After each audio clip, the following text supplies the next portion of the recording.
ফুলকপির সরুই পোকা বা লেদা পোকা সাধারণত পোকার লার্ভা ফসলের ক্ষতি করে থাকে। কুয়াশাচ্ছন্ন আবহাওয়ায় এই পোকার আক্রমণ বেশি হয়। পোকার লার্ভা পাতার সবুজ অংশ খেয়ে ঝাঁঝরা করে ফেলে।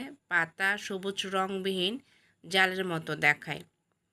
আক্রান্ত পাতা ছিঁড়ে পুড়িয়ে ফেলতে হবে। পোকার লার্ভা সংগ্রহ করে মেরে ফেলতে হবে।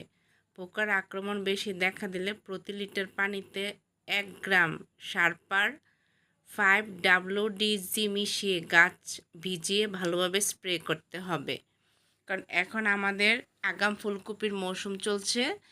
এখন কিন্তু ফুলকপির যেই রোপণ করা হবে এগুলো কিন্তু আপনার উচ্চমূল্য সবজি হিসেবে বাজারে বিক্রি হবে। আর এগুলোতে কিন্তু আপনার অনেক বেশি পোকার আক্রমণ, লেদা পোকা, কাটুই পোকা বা ফ্লি বিটল এগুলো আক্রমণ বেশি হয়, যার কারণে কি আমাদের সর্বক্ষণিক জমি পর্যবেক্ষণ রাখতে হবে যাতে আক্রমণ না হয়। আর যেমন দিনের তাপমাত্রা বেশি, রাতে কুয়াশাচ্ছন্ন, এইসব পরিবেশে কি এই পোকার আক্রমণগুলো খুব বেশি বেড়ে যায়। তাই আমাদের কি জমিতে অবজারভেশনে রাখতে হবে যাতে পোকার আক্রমণ